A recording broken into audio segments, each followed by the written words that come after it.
რა არის ეს მშვიდობა სომხეთსა და აზერბაიჯანს შორის რა ფორმა უნდა მიიღოს ამან ამაზე არ არის ეხლა საუბრის დრო მაგრამ ამაზე გააზრების დრო ყოველთვის არის ჩვენ ამაზე გქონდა საუბარი პრეზიდენტ ალიევთან ჩემი მოსაზრება ესეთია არის უხილავი ფაქტორი რომელმაც განაპირობა ეს მშვიდობა დავიწყებთ შესაძლებლობების გამოყენება გამოჩნდა შესაძლებლობა გამოვიყენეთ უფრო დიდი ხედვა გვაქვს რეგიონში, უფრო დიდი თვალსაჩინო გაგვიჩნდა კონფლიქტის მიუხედავად შეუთანხმებლობის და დიდი ხნის განმავლობაში მტრული დამკვიდრებლობის მიუხედავად აზერბაიჯანს და საქართველოს ვითარებას რო შევხედეთ ეს მეგობრული ურთიერთობა დავინახეთ, დავთქვით და გადავიტანეთ ეს სომხეთ-აზერბაიჯანის ურთიერთობების მოგვარებაში.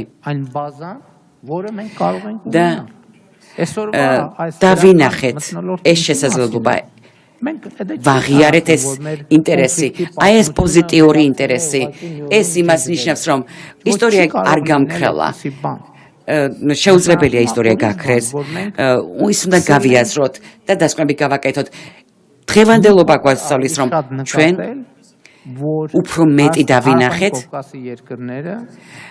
სამხრეთ კავკასიის ქვეყნებმა, საქართველომ, აზერბაიჯანმა და სომხეთმა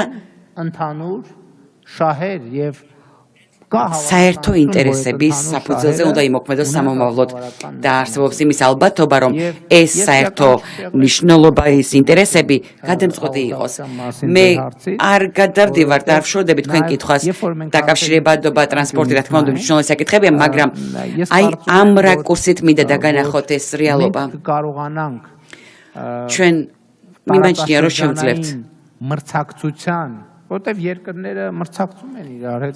აი ამ რეგიონალურ კონტექსტში კონკურენციას პოზიტიური გაგებით კონკურენციას განვავითარებთ ეს შეუულებრივი ამბავია და აი ამ ენერგიას და ემოციას გამოვიყენებთ იმ ატმოსფეროს შექმნისთვის რომელიც თანამშრომლობას უზრუნველყოფს ჩვენ გვესმის რომ ტვირთბრუნვა მილსადენები ეს ძალიან მნიშვნელოვანია ჩვენი რეგიონის გავლით რომ გადიოდეს და ეს სამივე ქვეყანა შემოსავალს მოუტანს. ამიტომ ჩვენ საერთო პარტნიორობა გვექნება. სწორედ ამიტომ როდესაც ჩვენი ფისკალური შემოსავლები იზრდება, სახელმწიფო ბიუჯეტის შემოსავლობები იზრდება, ჩვენ საერთო დღის წესრიგი გვიჩნდება და უარს აღარ ვიტყვით შესაძლებლობებზე. განვაგრძელებთ ეკონომიკურ ზრდას და განვითარებას. ეს არის ძალიან მარტივი საფუძველი საერთო ინტერესებისთვის. მადლობა. დიდი მადლობა, ბატონო პრემიერ-მინისტრო.